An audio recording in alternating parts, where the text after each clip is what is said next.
Hello, my friends. This is Jonathan Barbie with Season 5 of JB Motivating from the 5280. This podcast focuses on positive motivation and self-improvement each week.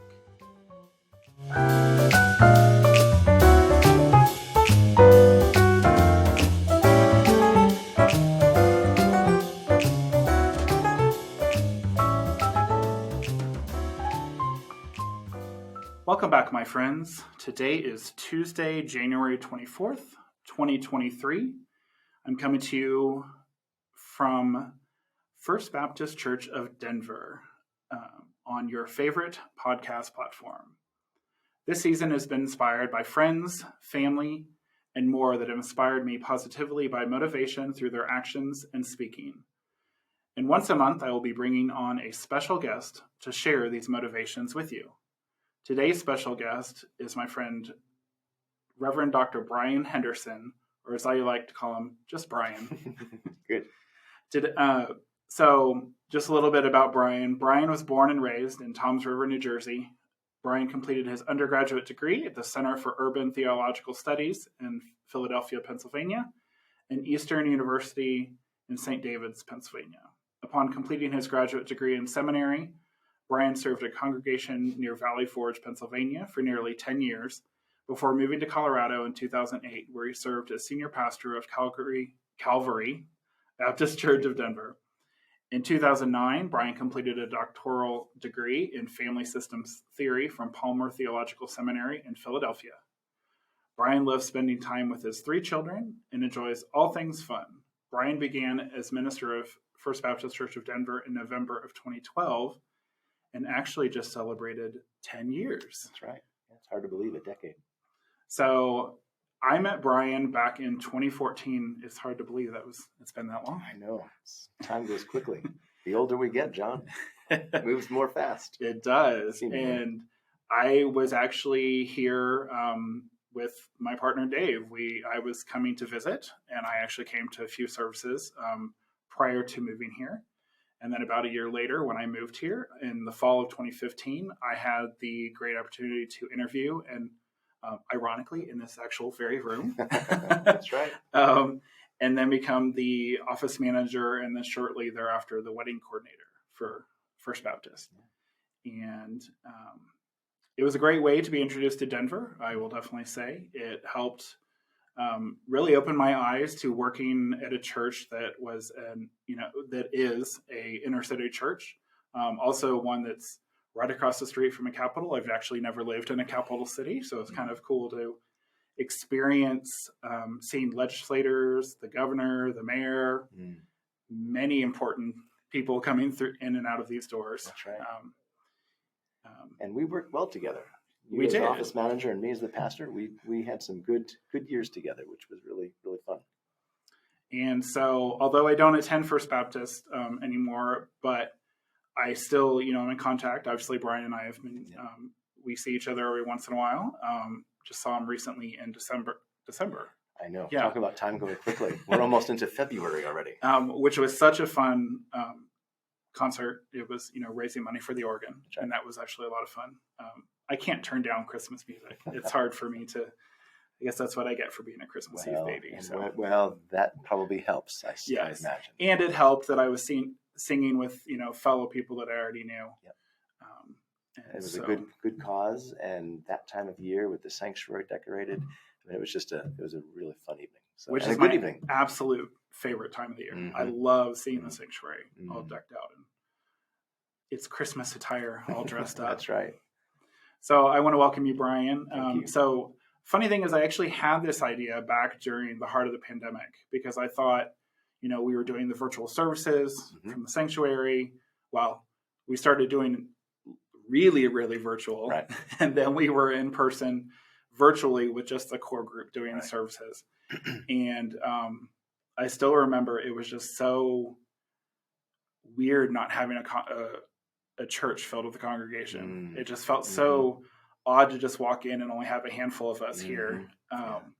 But, I just sat back and kind of like, how does someone in your position, with a church, and, I'm sure many, ministers went through this, how do you keep motivating, like a congregation, and how do when you're not physically even seeing them, Right. and weren't even able to see them because COVID was very rampant. And I got it. Dave got it. Many people I know. My sister is the only one in my family who has not gotten it, right? Which is kind of amazing. Mm-hmm. She was pretty hardcore protection and never really went out. So I asked you, I sent you an email, a text and then an email, asking you, what are, some things, 5 things that actually motivate you to keep you kind of going, as a minister. Yeah. Well, right away, I had to sit down and think, but I didn't have to think too long because I am fortunate in that at the top of my list, when I think of 5 things that motivate me, my family and my kids come to mind right away. It is interesting too, reaching a stage of life as a father, as a parent, where my kids are becoming older. They aren't little kids anymore. My oldest technically is now an adult and is off to university. And her sister after her is not long. It won't be long before she's off to school too. And my son is coming along. But all 3 of them honestly inspire me and keep me working to be the best parent that I can be, even in moments when I don't feel as if I'm being the best parent that I can be. But my kids inspire me. My parents, I'm fortunate to have a mother and a father who were still alive, and 5 siblings, along with some in-laws and some nieces and nephews, who we are fortunate to have the sense of connection that we do. We're spread out all across the country. We don't live near each other, and yet when we are together, you would think that you wouldn't realize that we had been apart from each other. So I'm really inspired and motivated by the love, the fun, the passion, the challenges that come with family life too. But my family and my kids especially motivate me. My church family is another community that gives me energy and strength in the work that I do as a minister. Sometimes the work that I do is challenging, and sometimes ministry can get folk down, can get ministers down, and I have to push through some of that too. However, ministry gives me energy, and I am grateful for my church community. And then beyond my church community, I'm grateful for my friends and the circles of friends that I have outside of church that I can turn to and spend time with and have fun with and do fun things with. And sometimes just get together and we just chat and catch up and support each other too through whatever we're going through. So family, church family, friends, books in some ways are motivating to me. I love to read, and it's thinking of my kids. I'm at a stage where my kids and I have begun to kind of read books together, and that's been motivating and fun. And then we get to talk about what we're reading, which is fun too. Currently, I'm reading a book by Ta-Nehisi Coates, The Water Dancer, which is the story of slavery in America, which has been really good. And then I've also been, and I'm reading that with one of my daughters right now. And I'm also reading a book called Just Mercy by Brian Stevenson, who was a civil rights attorney in the Deep South, and he's actually a graduate of my undergraduate alma mater. And so we've got some connections there. But I've been reading that book with my kids, and I think this summer, based on that book, we're going to do one of our family vacations is going to be a road trip to Montgomery, Alabama, and we're going to revisit some of the civil rights sites along the way. Yeah, so we're excited about that. But books, though, in general, keep me motivated, keep me thinking. I like fiction, I like nonfiction. Sometimes the nonfiction that I can read can become too technical, and I need to take a step back and read some books just for fun sometimes too. So traveling, though, speaking of taking a trip this summer with my kids, I love to travel and being out and seeing the country, sometimes seeing different places around the world, gives me energy and inspiration as well.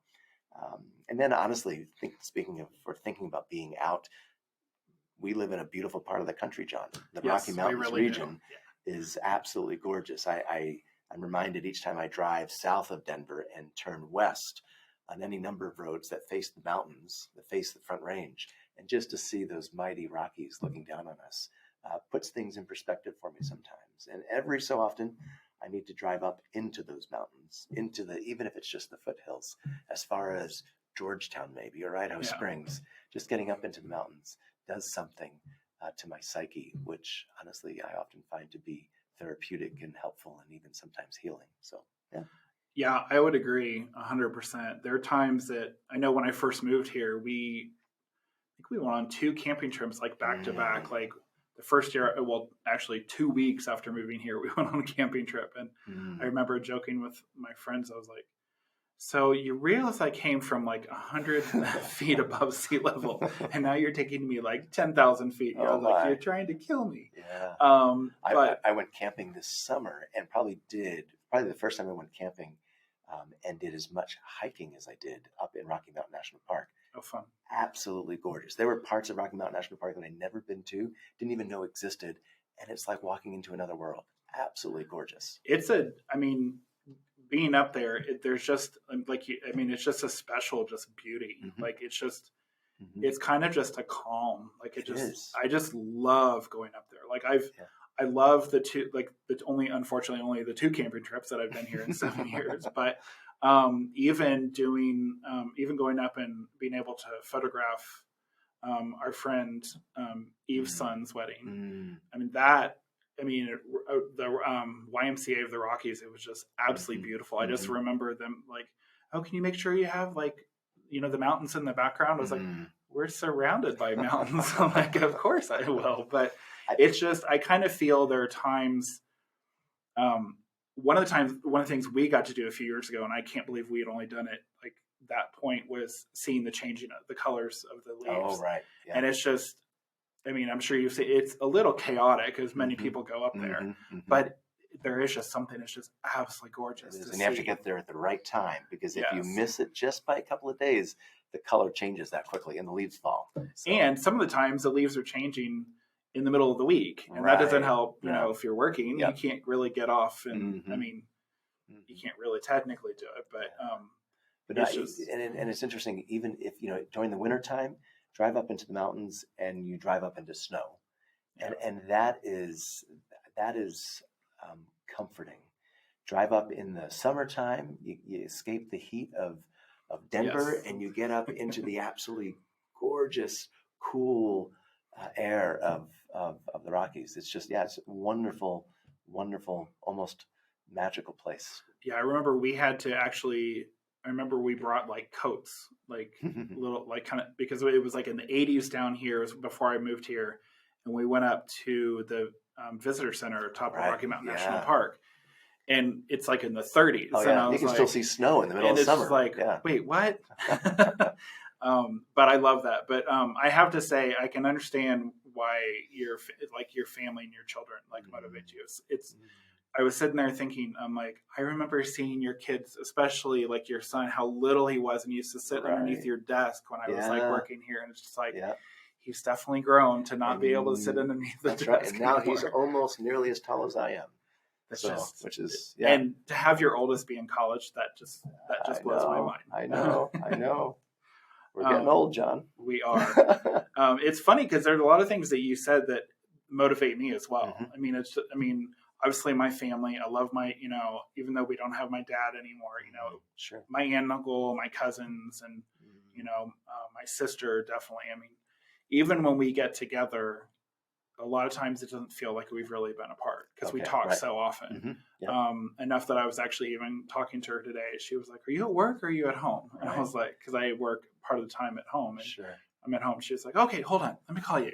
And I knew my phone was going to ring right after. It's like, okay. Because the funny thing is she's going to be out here this week skiing, but I won't see her because she's with friends. But it's just like, well, we saw each other at Christmas, and we got to drive through that bitter cold front that came through the week of Christmas. Yeah. And that was cold. That was very, very cold. But any more these days, FaceTime is wonderful. And so I FaceTime my kids. For those that are listening, may not realize that my children's mother and I, we co-parent across the country. So my kids live most of the year outside of Cleveland, and so I travel back and forth quite a bit. They spend holidays and vacations here in Denver, but because of FaceTime, we talk almost every day and see each other almost every day. So that really is I'm grateful to have that technology. So that keeps us together and connected. So, yeah. And I do like being here in Denver because it's actually even closer than Kansas City was. So for me, a flight to LA is actually, number one, cheaper because there are more direct flights going from Denver to LA than Kansas City. And we're one closer time zone. Right. Being in Kansas City, it was two. I always had to remember, okay, wait, what time is it in LA? Right. Yeah. And now I'm like, oh, you're just 1 hour earlier. I was like, that's easy. I'm kind of in the middle. My mom's in Kansas City, one time zone, and I'm in another, and my sister's in another. And my mom did joke when I first moved here. She's like, can you guys all just live in one time zone? I was like, no. We're not going to. Sorry. Yeah, can't get away from these mountains. Mom. Right. Yeah.